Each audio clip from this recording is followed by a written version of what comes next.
Prologue: The Legacy of Rome. Rome was not built in a day, but its impact would last for millennia.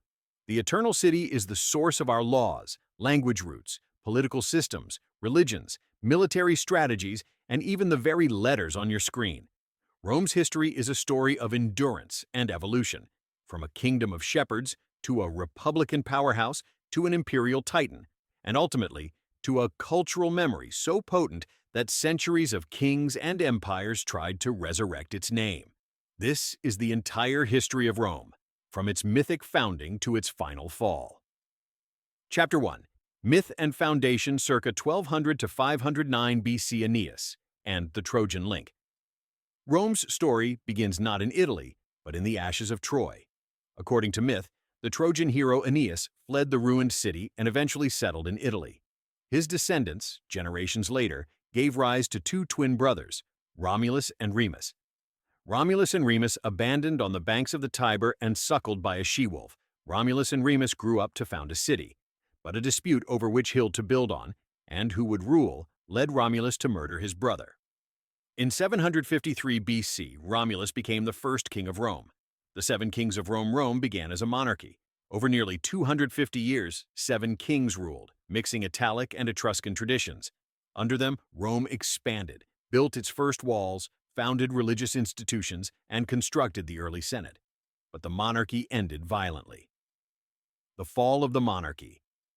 In 509 BC, the last king, Tarquin the Proud, was overthrown after his son's crime against a noblewoman, Lucretia, sparked outrage.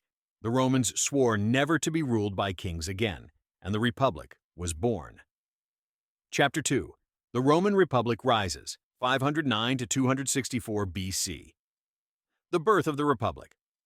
The early Republic was an experiment in shared power. Executive power was held by 2 annually elected consuls, while the Senate became the core advisory body. Laws were shaped by both elite patricians and the commoner plebeians, though not without struggle, class struggle, and reform.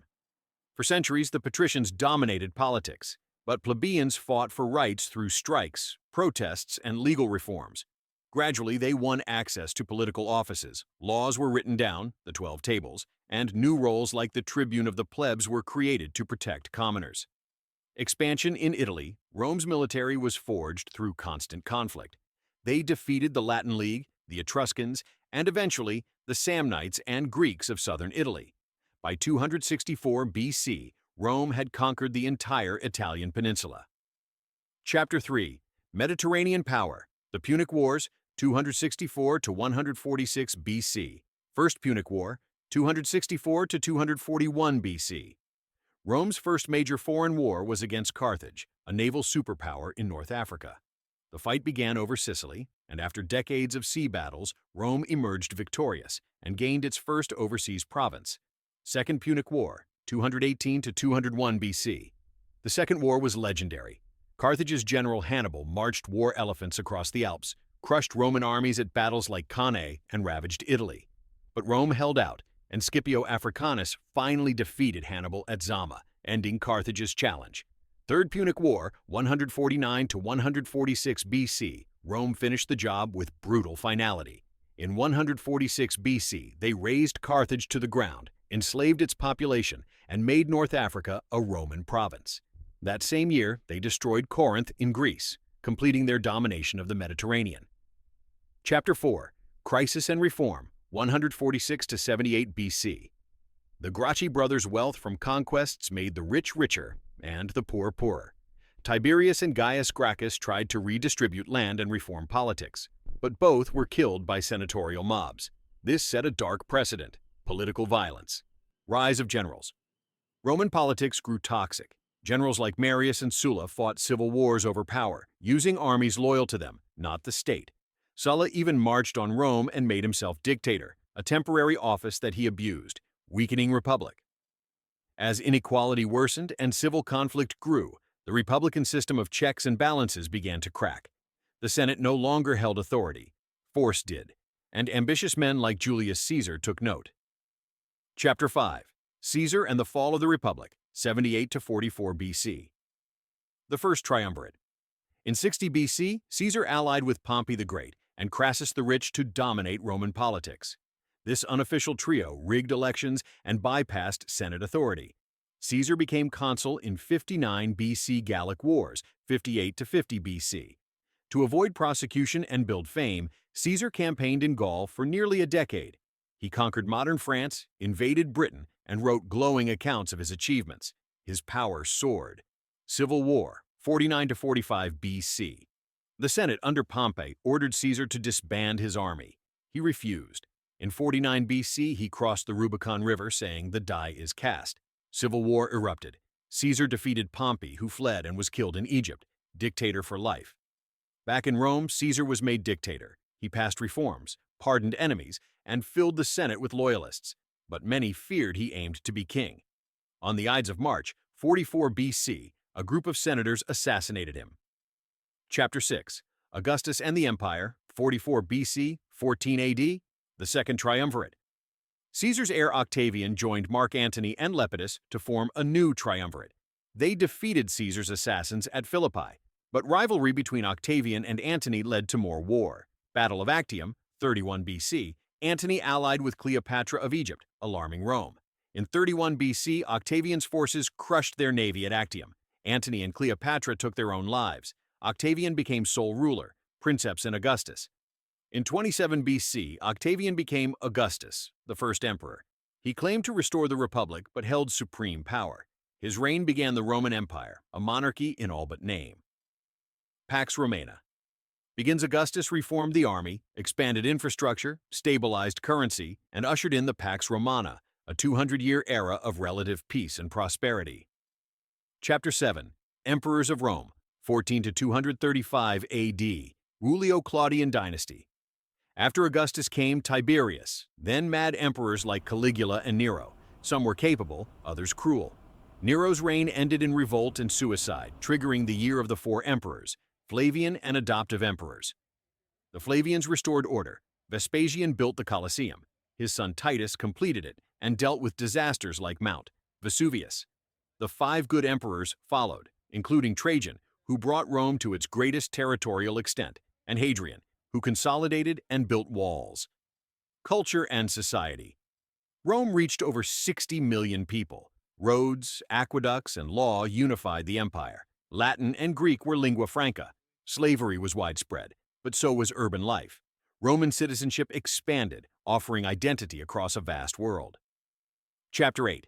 Crisis of the 3rd century, 235 to 284 AD, political chaos. Starting in 235 AD, Rome plunged into chaos.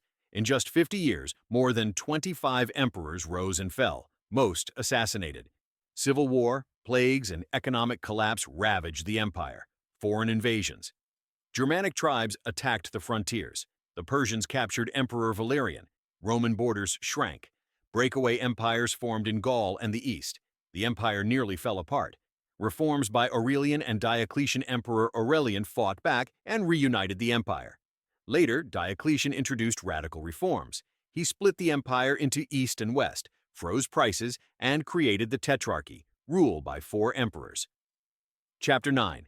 Christianity and Constantine, 284 to 395 AD. The rise of Christianity. Christianity, once a persecuted sect, grew steadily. Despite emperors like Diocletian trying to suppress it, the empire was bleeding. Fall of Rome, 476 AD. In 476 AD, the last Roman emperor in the West, Romulus Augustulus, was deposed by the Germanic general Odoacer. The Western Roman Empire was no more, but the East lived on. Chapter 11. The Byzantine Legacy, 476 to 1453 AD, the Eastern Roman Empire. Though Rome fell in the West, the Eastern Empire, known today as the Byzantine Empire, continued for nearly 1,000 years. It preserved Roman law, Greek culture, and Christian traditions. Justinian and the Code. In the 6th century, Emperor Justinian sought to restore Rome's glory. He reconquered parts of the West and commissioned the Justinian Code, a foundational legal text still studied today. Constantinople's fall. In 1453, the Ottoman Turks conquered Constantinople. The Eastern Roman Empire finally ended, but its legacy would echo across Europe and beyond.